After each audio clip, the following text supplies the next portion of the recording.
مصوری کے حوالے سے یہ کہا جاتا ہے کہ جو مصور ہے وہ ایک طرح سے ہی is usurping the functions of the creator, اس لیے اس کو ایک طرح سے کہتے ہیں کہ یہ شرک کر رہا ہے۔ اس حوالے سے کچھ آپ کہیں گے؟ دیکھیے جی، مصوری کے بارے میں بھی میں وہی بات عرض کروں گا کہ نبی صلی اللہ علیہ وسلم کے زمانے میں چونکہ تصویریں بالعموم پوجی جاتی تھیں، بتوں کی پرستش کی جاتی تھی، حضور توحید کے علمبردار تھے اور دنیا میں توحید کو قائم کرنا چاہتے تھے، بلکہ توحید کو قائم کرنے کے لیے انبیاء علیہم السلام کی جدوجہد آپ کے ذریعے سے منتہا کمال پہ پہنچی ہے۔ تو اس موقع پر عرب میں بزرگوں کے بت تھے، پیغمبروں کے بت تھے، خود بیت اللہ میں بت تھے اور تصویریں بنائی گئی تھیں۔ وہ تصویریں سیدنا اسماعیل کی تھیں، سیدنا ابراہیم کی تھیں۔ حضور صلی اللہ علیہ وسلم نے اس طرح کی چیزوں کے بارے میں بہت سخت الفاظ استعمال کیے اور کہا کہ ان کو ختم کر دیا جائے۔ اس طرح کے ایک موقع پر آپ نے یہ کہا کہ یہ جو لوگ اس طرح تصویریں بناتے ہیں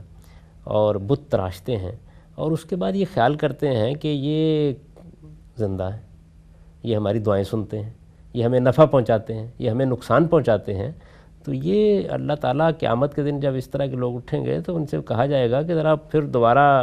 اللہ کی اس تخلیق کے طرح کی تخلیق بنا کے تو دکھاؤ۔ یہ اس موقع کی بات ہے، یعنی کہ ان لوگوں کو مذمت کا ہدف بنایا جا رہا ہے جو ان تصویروں کے بارے میں پرستش کے جذبات بھی رکھتے ہیں اور ان سے اپنی امیدیں بھی وابستہ کرتے ہیں اور یہ بھی خیال کرتے ہیں کہ یہ ہماری دعاؤں کو سنتے، ہمیں نفع پہنچاتے اور نقصان پہنچاتے ہیں۔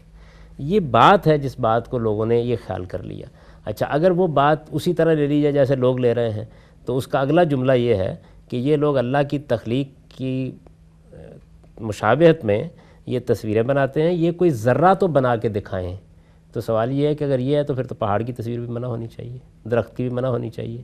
پھر آپ اس کے اوپر زیرو کی پابندی کیوں لگاتے ہیں؟ تو آپ دیکھیں گے کہ اس معاملے میں ہمارا جتنا بھی مذہبی علم ہے یہ تضادات کا ایک مجموعہ ہے، کنٹرڈکشنز کا ایک مجموعہ ہے۔ ایک بات کہی جاتی ہے اور دوسرے لمحے میں اس کو نگل لیا جاتا ہے۔ اگر ایک تصویر اس بنیاد پر ممنوع ہے کہ کسی چیز میں جان پائی جاتی ہے تو شاید ان لوگوں کو معلوم نہیں ہے کہ اب تو درختوں کے بارے میں بھی یہی صورتحال ہے اور بہت سی چیزوں کے بارے میں بھی یہی۔ اچھا، قرآن مجید تو کہتا ہے کہ ایک نوعیت کا شعور پہاڑوں کے اندر بھی موجود ہے، تو پھر تو ان سب کی تصویریں ممنوع ہونی چاہیے تھی۔ وہ بات اصل میں یہ تھی کہ جو لوگ اس طرح کی تصویریں، اس طرح کے بت ان کو اپنے لیے نفع دینے والے، نقصان پہنچانے والے سمجھ کر بنا رہے تھے، ان کے پس منظر میں حضور نے کہا کہ قیامت کے دن اللہ تعالیٰ ان سے یہ کہیں گے کہ جن کو تم زندہ سمجھتے تھے تو آپ جان ڈال کے دکھاؤ ان کے اندر۔ یہ بالکل اسی طرح کی بات ہے جیسے ایک موقع پر اللہ تعالیٰ نے یہ فرمایا ہے کہ یہ جو بت تم پوجتے ہو تم بھی اس کا ایندھن بنو گے اور یہ بت بھی جہنم کا ایندھن بنیں گے۔ تو اب اس سے مقصود یہ نہیں ہے کہ کوئی بتوں کو جہنم میں ڈالا جائے گا تو ان کو اس سے کوئی سزا دینا مقصود ہے، بلکہ مقصد یہ ہے کہ لوگوں پر یہ بات واضح ہو کہ وہ کیسی احمقانہ حرکت کر رہے ہیں اور کن چیزوں کو خدا بنا کے پوجنے کی کوشش کر رہے ہیں۔